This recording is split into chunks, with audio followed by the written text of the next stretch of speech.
My name is Mark Miner. I am an investigative writer and author.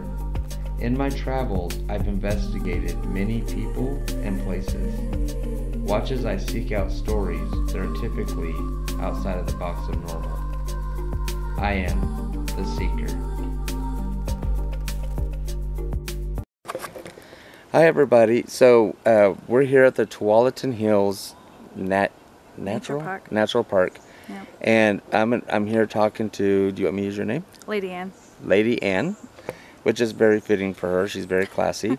So we're gonna be talking about the craft of her being a witch and of an incident where she had with what she thought was an alien being. And so we're gonna go ahead and get into that right now. So thank you so much for coming today. Yeah. So talk to me a little bit about how you got into the craft. Was it something you were born with, or something that you just walked into, or? I think that it was something that I was born into, and slowly over time, as I learned more about it, things just kind of ended up gravitating towards me. Books would catch my eye, books on Wicca, books on Druidism and all that kind of stuff. And I was just always drawn to it. Really drawn to nature, really drawn to any kind of magical show on TV, So it really piqued my interest. And I also noticed that a lot of things would happen. I don't know if you want to call it manifesting your reality kind of a thing. Oh yeah, I totally believe in that. Focus on it. Yeah. And then boom, it just happens. And it was always really funny, because then I started to experiment, and I would realize that it could be within 10 minutes that something just happened. So of course. I think I was born into it and walked deeper into it. Right. Well, I'm similar to you.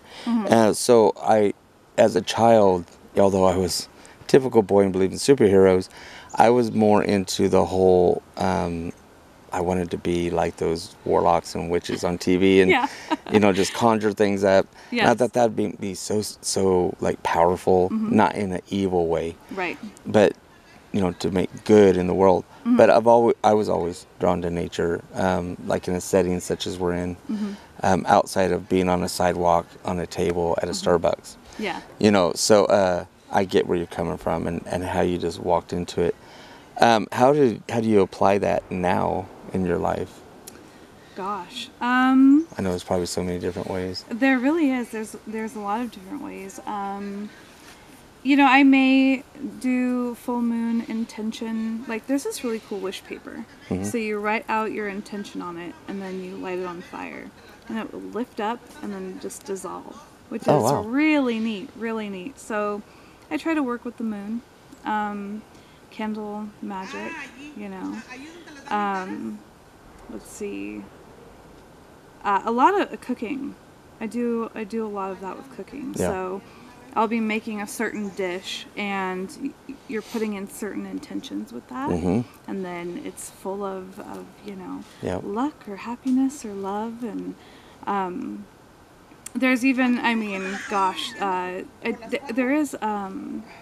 there's a company that I like to get their products, and it's like ritual baths.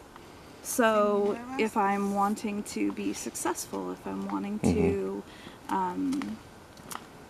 really cleanse or have good health or up your energy or and it's cool because these are tools. It's kind of like with voodoo dolls. A lot of people think that you've got your doll and you stick it with these pins, and they think that you're hurting the person, it's causing pain, but that's not the case. No, it's you're pinning the area that needs attention, and you're focusing that energy right there into that one spot.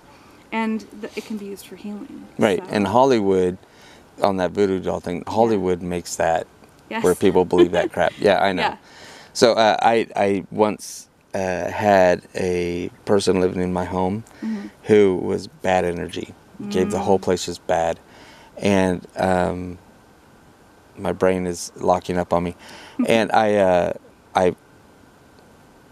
what's that called? I bound her, so I okay, binded her, and then did the whole doll thing, and to give her positive energy. Yeah. And come to find out, I mean, it did change after a while. And she came to me and she goes, I don't know what happened, but I had, parts of my body that I just felt icky in and hurting, and I'm good. And I'm just like, awesome. I never took, that was 12 years ago, and we just connected again about 2 years ago, or 2 months ago. And I told her what I did, and she's like, no way. I'm like, yeah, because I didn't want her to know, Right. So I totally get that, yeah. Wow. So, that's really cool. as far as like the whole kitchen thing, I get that. Like I said, I used to be a kitchen witch. So, and I used to be a chef.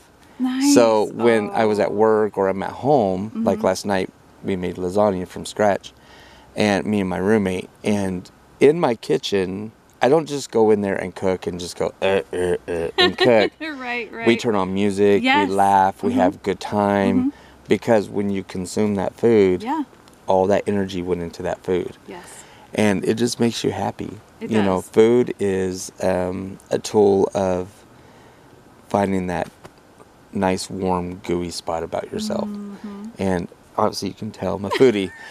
And so, so that's how it is. And that's how I taught, my kids and everything else, is the kitchen's always the happy place. Yeah. And that's where you always have your family discussions, and where, Yeah, I do not allow any fighting or any arguing or anything in my kitchen. Yeah, same. I know, I'm the same way. Yeah. So, do you, are you like publicly out there, or do you, I know most I'm going to say witches, most witches or people who practice the craft don't really advertise it, because one, it's misconstrued, and two, they think that you're something bigger than what you are, when in all reality, the most grounded people on this planet are those who practice the craft. Right. But the reason why I'm asking that is because of what's going on now with our government and with everything. It's almost like they're being called forward to put more energy out and to try to change things. Right. Are you doing that? Are you like stepping up or stepping out, or? Goodness. For a really long time, I always wondered, okay, well, what am I? And a lot of people kind of put the chaos magician title on me, because I don't just go with one thing. I've studied the Golden Dawn, I've studied Wicca, I've studied, Appalachian magic. Yeah. It's a little bit of everything. It wasn't until I kind of went down the vampire path that I really put the title Vampire Witch. I put that on my Facebook. Okay. And it was really because I felt, okay, I'm going to try this. I'm going to try this title out, and I'm going to see how it feels. And that's good, though. Right, because I've never said to anyone, hey, I'm a this. Yeah. You know what I mean? Yeah. So.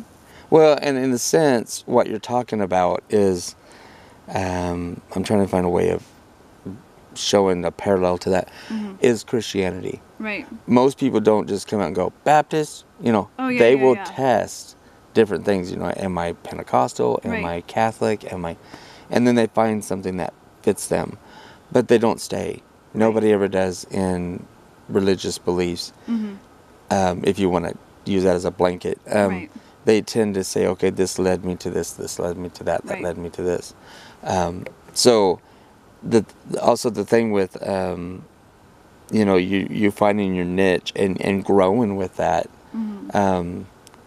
is it how do I say, is it something that you found, or something that somebody persuaded on you? The witchcraft title, or witchcraft leading to vampirism. Okay. Being a vampire. So with the vampirism, I always had a fascination with vampires ever since I was little. Oh yeah. And gosh, I was about 15. We had just gotten a home computer, And I remember, AOL dial-up. Oh, I remember that. Oh, yeah. We're dating ourselves. Yeah. Oh, yeah. And I was in this chat room, and I was talking to somebody who identified as a vampire. First time I had ever heard of this. Yeah. He told me that there's this whole underground, it was like the goth scene, only it's a vampire scene, Right. which I had never heard of. He even had fangs. And I was like, really? People can do that, Why not? Christians Right. wear crosses. Right. Well, Yeah. I didn't know that you could make them. I thought, like, how did you get them? How were they made? Were your teeth filed down? Like, Yeah. and so it fascinated me, and then he just disappeared. And I Yeah. never heard from him again. Yeah. But I always remembered that. So, then in 2017, I started the caravan. And studying all the different things that I could, talking about all kinds of experiences. And it was through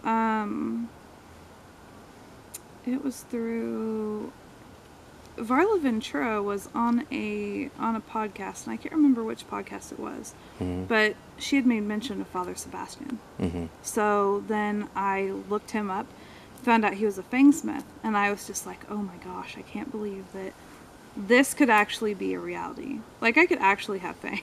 Right. I could actually go down this road. And I did. I got the fangs, and I bought his book, and it was just incredible. It almost sounds like a dog running through there. I know. So I'm going to ask you some stuff about the craft that most people have asked me. Okay. If I sat down with a witch, these are the questions they want answered. Okay. Do you sacrifice anything? Animals, babies? No. These are going to be silly for you and I. Okay. No. Do you have sex orgies? No. Okay. Do you have any kind of groupings with other witches and get naked in the forest and dance around bonfires? No. I know these are so stupid. I know. Do you call the elements of around you? Wait. Can you rephrase it? Do you call the elements around you? Oh, call upon like earth, water, fire. Yeah, wind. Yeah. Yeah, I know that's a lot of people don't understand that's basic calling the four corners. Oh, okay. Yeah. I'm trying to remember how they said this. On the movies, when it comes to witchcraft, like the movie The Craft, or like the old 80s movie Warlock. Yeah. I get an aging myself. Do you think that is a possibility for people to fly, change their appearance and stuff like that? Do you as witches, can we do that? Not physically, but astrally speaking. Yes. Good answer. Good answer. So I think a lot of people think that we're in the kitchen with our, what's that Sandra Bullock movie? Oh gosh. I can't remember it either. It has Nicole Kidman in it too, but Right. the ants in the kitchen where they're, have all these herbs on the walls and stuff like that, and that's not what we do. Right. We don't do, we know that one of the most dangerous things that you can do is make somebody fall in love with you. Oh yeah. Or try to raise the dead. That's just the worst thing ever. You don't mess with powers that you're not able to control. It's kind of like time travel. People say you have to really watch that because you can change history or fuck somebody up. It's the same thing about using energy or trying to push somebody to do something that they're not willing to do. Oh, yeah. So the whole thing about, for me, being in the craft is being very grounded and putting out positiveness. Positivity, I should say. I'm a writer. Anyways, putting out positivity to make everything more aligned and happier and stuff like that. So we're not out dancing on bonfires. Although in my 20s I've done something like that, but it was nothing to do with witchcraft. But so, hey, we have a lot of walkers going past. So obviously I see the fangs in your mouth. is that to you a symbol of like Christians wearing a crucifix, or is it an attention-getting thing? So when we get our fangs, it is a moment of transformation. It is a moment of really coming into who you are and really stepping into this path. So it's just kind of like they've called it coming out of the coffin moment. Oh, nice. You know? Oh, that's really cool. Yeah. So yeah, so it's just really coming into who you are and having Accepting that. it fully. Mm-hmm. Yeah. So I know you and I are talking here, and I'm asking you questions, you're giving answers. Mm-hmm. But in all reality, what we're doing is we're educating the millions of people that watch my show. Yeah, that's not true. Anyways, so I'm going to ask you questions that I already know the answer to some extent. Mm-hmm. But to those watching, they don't really necessarily know. Mm-hmm. So we'll start from the beginning. So how did you get into this lifestyle? Pretty much ever since I was young, I loved the subject of vampires. I was about 15 when, again, I was on AOL in the chat rooms and I met somebody who he himself identified as a vampire. Mm-hmm. And I didn't know that was a thing. I had heard about the goth community, Right. but I didn't know that a vampire community existed, like at all. So I'm about 35 now, so this was quite some time ago when I was 15. We talked, and he showed me that he had fangs, and I couldn't believe it. I was like, "Wow, this really exists." And then he just kind of disappeared, but I never forgot him. So throughout life, I just always, I tried to look up information, and there wasn't a whole lot out there. Yeah, there isn't. I never ended up meeting anybody else that identified as one. But I always kept it in the back of my head. And I'd ask my dentist too, like, hey, have you ever made fangs for anyone? Yeah. Nobody had. And they were just like, seriously? They looked at me like I was weird. Well, it was through doing my podcasting that I ended up coming upon Father Sebastian. And I looked up his website, and he was doing, really, COVID had changed from him doing in-person appointments to being able to do mail-in fangs. And I was just like over the moon. That's like, really cool. I couldn't believe it. Like, Yeah. I'm finally going to get this opportunity, So I went through my my fanging appointment. It was all, via Zoom and everything. And it was a great experience, and I definitely had that that moment, that sacred moment when you put your fangs on and you see yourself in the mirror for the first time. Yeah. And it's just, it really has such an effect on you, mentally, emotionally, spiritually. Of course. Yeah. So let's go back a little bit. So when you're young and you're 15, I'm a little bit older than you, but well, I'm actually a lot older than you, but I remember back in the 80s and 90s, even before Stephanie Meyers wrote her stupid books, it was like people going on talk shows like the Oprah and Jenny Jones and all that. Yeah. And there's this one vampire, I can't remember his name, but he had the long black hair, and he was a horrible person to represent that. I thought, because even back then I was, what is that, 30 years ago? So like that. I was in my 30s, and I remember and I was not well versed on what the whole community was, but I knew that the true ones who did it did not put themselves in the spotlight. Because you're right, it's really hard to find any kind of information on them, and they do that for a reason. So this guy coming on was talking about like how he's dark and mysterious, and he hunts people and. Oh really? Oh yeah. I didn't catch it. Yeah, and like I will, for you people watching now, I will put a picture of him on that talk show, so you'll get to see it when this YouTube video comes out. So that's the kind of things we're exposed to in the media. Right.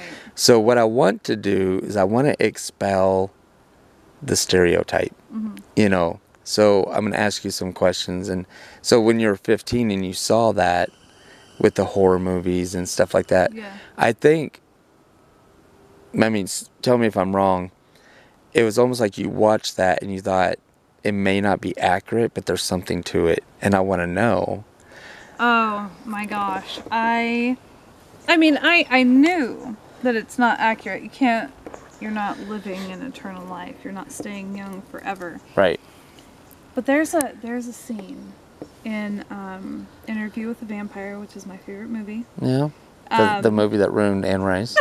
Yeah. He was a really good friend of mine. I loved the when Louis, his first night, and when he wakes up and you're seeing the world and you're seeing the night for the very first time. Totally different. Mm-hmm. And to me, in that moment, there's this connection to the energy around you. Mm-hmm. There's a connection to nature. There's a connection to the world that is so different than anything that, you know, a normal human wouldn't notice. So. And I think in the movie he said something in the way of, I always thought I was alive, but now I know I never was. Right. Till now. Right. Yeah. Right. Yeah. Yes. And that's true. Oh, yes. Yeah. That's very true. So, can you explain to people what kind of vampire you were? Does that make sense? Right. So, pretty much, look at it like Reiki, right? So, I'm a Reiki master. Reiki, for those that don't know, is manipulating energy in a person's body for health or other reasons. Okay. Yes. So I've been working with energy since I was about 15 as well. So a lot of the times people will, they emit life force. Mm-hmm. And we have so much of it, and it just kind of radiates off of us. Mm-hmm. We don't need it all. It radiates off of us. And with someone like me, and it was really interesting because I noticed this in school when somebody would touch, like if I let them borrow my pencil, I could feel like this change in energy, and it was very therapeutic. It was very calming. It was very peaceful. So when you take in, it's kind of like when you're doing Reiki, you're running Reiki on someone. The way that you feel when you have Reiki run on you, I mean, it can be different every time depending on what you're doing, but you can feel that peace and that tranquility, and it's like this healing feeling. Mm-hmm. So when I take in energy like that's just out being radiated, it's a healing feeling. It's, you know, and then it might boost your energy as well, give you more oomph that day, you know. So it's almost like an intuition. It's because I'm trying to put it in terms that they may know. Right. So it's almost, what she's saying is, it's almost like the life force is like someone's aura. Mm-hmm. And they admit it so much, and it changes and whatever, and it pulses and whatever, that some people, most people, whether they want to admit it or not, feel that, and it's intuitive. Mm-hmm. And it's almost like when you know someone's standing behind you, but you don't know. Right.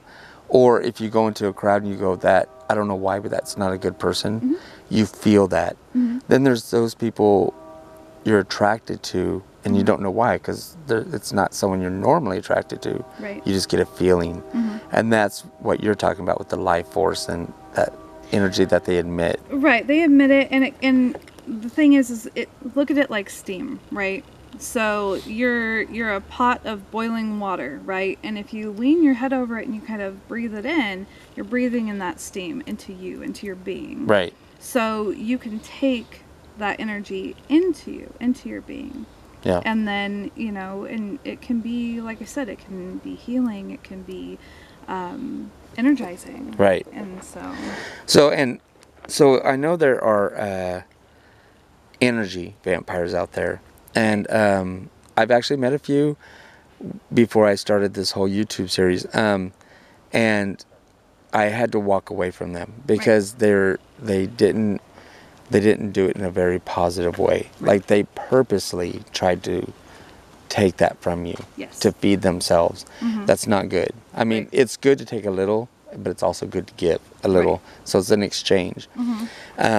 But when people watching this thinks that that's a very weird cultish thing, I want you to be aware that if you know anything about physics, you know that when you're talking to somebody or you're in the living room and your partner's in the kitchen and you're thinking of them, you're now connected by a string of energy. Yes. And so you're swapping energy. And so in a sense, you know, it's almost in what you do, you know, in your beliefs, that most people do every day and they don't realize it, you know. So, you know, just because you wear dark clothes and, you know, you have fangs and all this other stuff, you're just embracing the idea of what everybody does anyways. So, so yeah, I just wanted to put that out there. But, so you don't, do you, I know COVID's happening, but I'm trying to find a way to say it. So in your group, because I'm sure you're not the only one, you talk to others. If you do meet, how does that go? Like, are you in black robes, or do you guys, you know, like have crows sitting on your shoulder, or are you just sitting in the living room drinking coffee and? Well, it depends. I mean, if you want, I mean, okay, that's kind of like a lifestyler where they're wanting to just dress up and play the part, not really the actual, like, so, I mean, you could be, let's say you identified as a vampire as well. We're just going to meet and we're just going to hang out just like we are now. Right. There are events that we go to that are, you know, they have people dressed up in like Victorian style clothing, and it's beautiful. They are, I mean, they are gorgeous events. They're the endless night events. So you dress up for that, but I mean, to just meet in person, we're just kind of chilling in our mundane clothes. Yeah. Yeah. So, and it's important that people know that, because I think when people don't know anything about this and they're watching this now or watching something else, they automatically go to the emo culture or people who wear black and only come out at night and the such, and it's not true. I mean, obviously, we're in the daylight right now, so stop watching so many movies, and you know, so it's normal. It's very normal. It's no more than you know, someone walking around in like baggy clothes or representing the Bloods or something. You know, it's a lifestyle, you know. Yeah. So, I know that you're also Wiccan, right? Kinda? I mean, spiritual. Yeah, okay, spiritual. But you're more on the side of what's the word? I'm trying to find the word for it. I know Wiccanism is a very broad term. So you're nature. So you identify as what'd you say, a vampire witch? Yeah. Okay. So with that being said, so you are more of low-key, you know, who you are is who you are, kind of thing. You're not out there trying to shock value people or anything like that. No, I'm a very shy person. I don't ever appear on camera. Which, for us watching this, we're very lucky to get you on camera. So. And I'm so happy to do it. I really appreciate the opportunity. But yeah, no, I am pretty low key. I tend to, I'm so thirsty for knowledge and experiences, and I really want to try and do my part with healing the world in any way that I can. So I've not really been out there being like, hey, I'm this, I do this, I participate in that. Right. So, yeah. And so what you're doing now, because you started off as a witch, right? Yeah. Okay, I know it's weird to say that because it's really pinning you down with one thing, but you're not that for life. You grow, and this is how you found being a vampire. So is there a certain definitive word that you are? I'm trying to say it in a very generic way, because if we say words like sangrian Right. or whatever, they're not going to know what we're talking about. So is there like are you a certain type? Of vampire? Like a name or something like that? I mean, I just consider it being I mean, you wouldn't even want to call it. I'm not a lifestyler, because I don't just dress up and go out. I'm not sanguine, because sanguine is drinking blood. I'm not a blood drinker. Energy vampire has definitely. That's just a negative thought, because a lot of people say, okay, well, an energy vampire is one that sucks you dry of your energy. Right. They're a super negative person. But, however, the prana, the life force, that is energy. So I think if you say there's this energy vampire and there's this life force vampire, oh yeah, there's a huge difference in that. that's true. Yeah. Yeah. Because when we were talking off camera, we were talking about the give and take, Yes. and stuff like that. And I think that's more what yours, correct? Right. Yeah. So you in going more towards being a vampire, it's a teaching tool for you to discover that you can do that with people.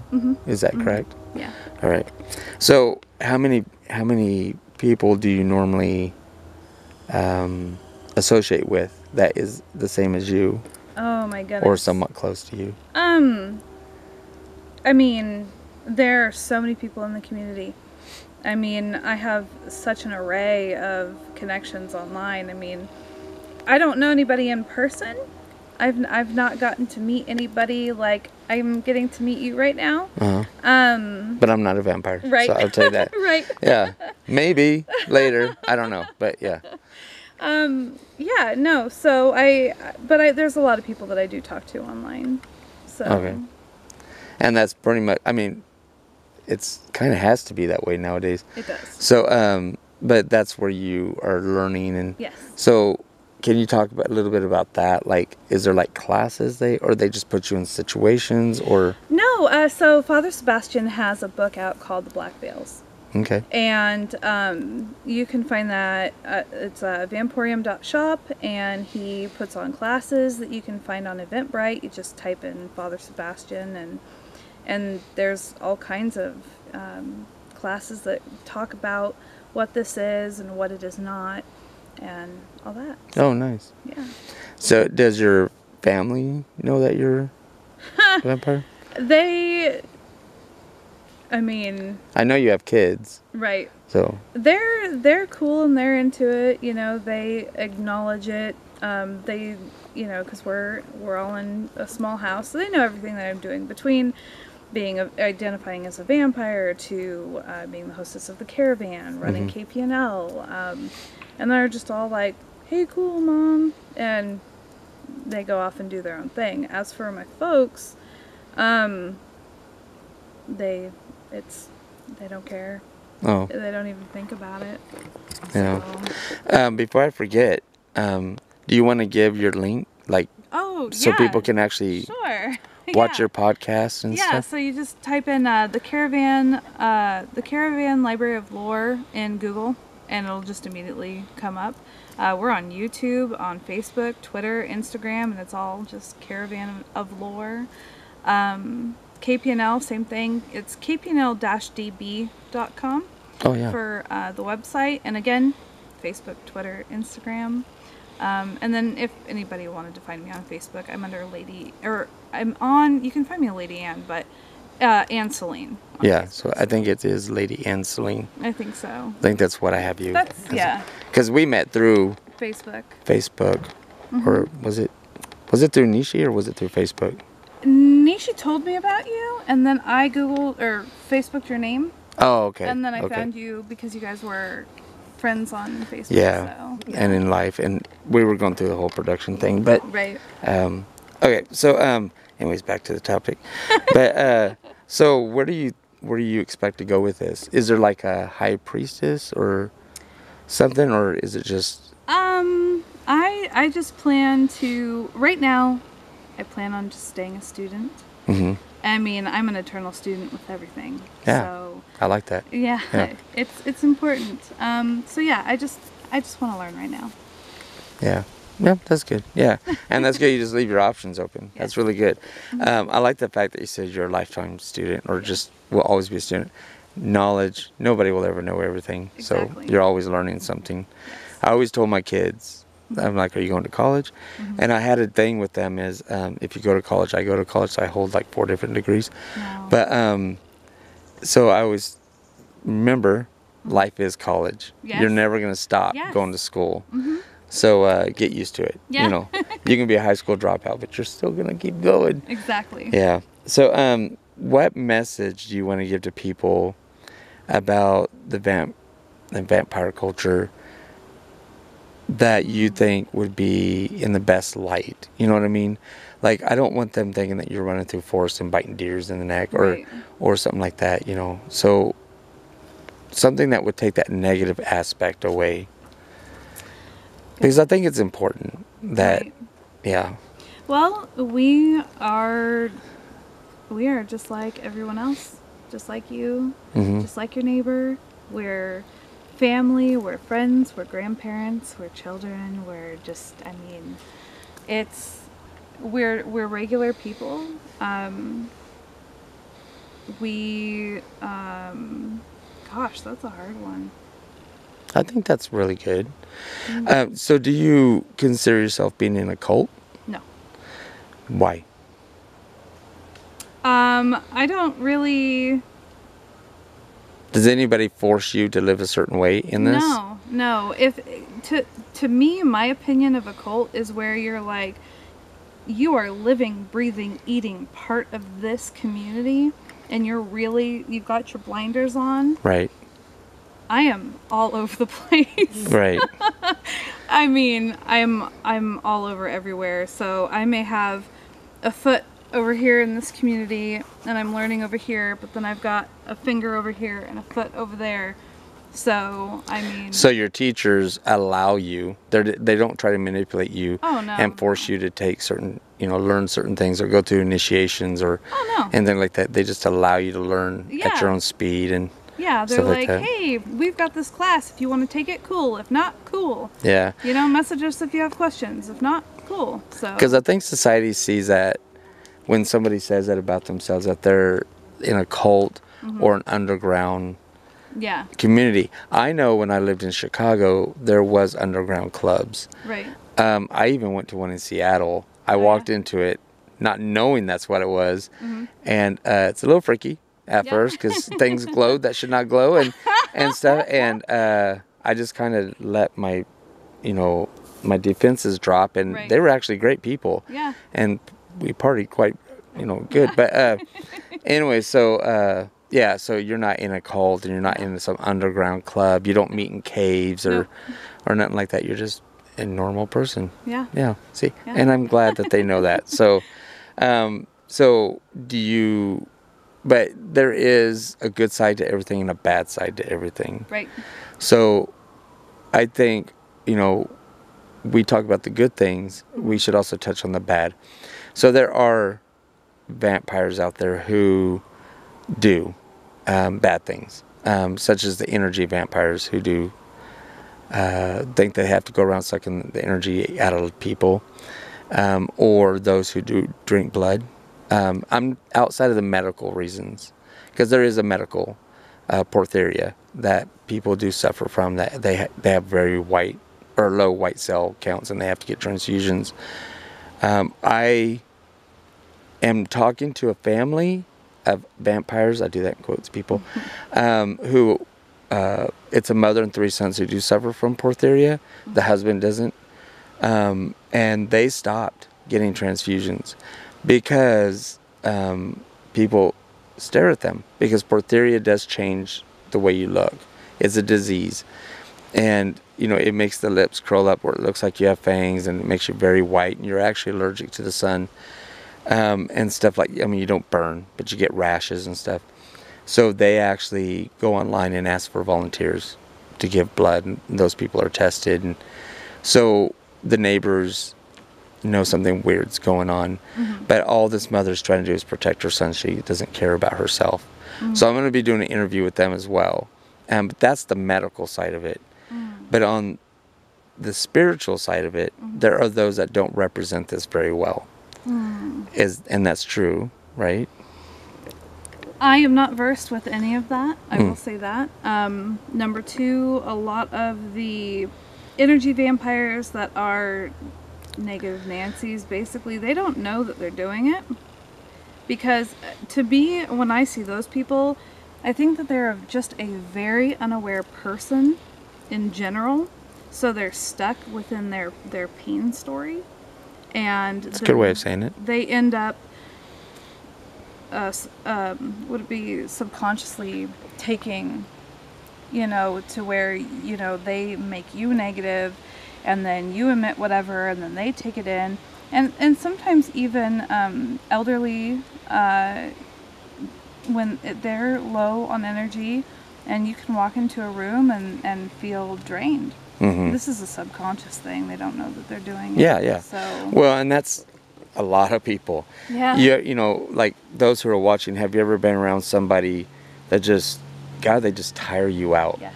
And, you know, you don't want to be around them. You know, it could be a coworker, a family member, a neighbor, definitely not a friend, because you don't want to be friends with someone like that. But those are people who are unaware that they're doing it. Asleep. That, but I have talked with some people who are very aware they're doing it, and they're not out hunting it, but when they find somebody with the type of energy they're attracted to, they mislead them and become friends with them and manipulate them to be around them a lot, and they just suck, you know, the energy, and it feeds them, makes them feel better. A lot of people think that's sociopaths. Not necessarily. It can go deeper than that. So, which I'll be doing a video on those people as well, and they fully admit to it. So there is a dark side to that. But the main reason why I wanted to meet with you, because, you know, I do watch your Facebook posts and stuff like that, or read them, and you're a very positive person, and you don't force anybody to accept your beliefs in that stuff like that. So I wanted to do an interview with you to show people that there's a good side of it as well. Thank you. So, and that it's not all about wearing dark capes and going down in parks, you know. Right. Yeah, got to watch those movies. So, all right, so I'm going to end this, Lady Ann, and I do appreciate you doing this, and I hope, you know, if people do put questions in the comments, can I direct those towards you? Of course. Awesome. Of course. So if you have any questions for Lady Ann, please feel free to ask her. She's a very open and honest person, very good person. So, and she'll give you an answer, and if she can't, she'll find it and give it to you. So we're going to end it here. You guys stay weird, be happy that you're weird, and stay cool, and be nice to people, or I'm going to find you. So I'll talk to you guys later.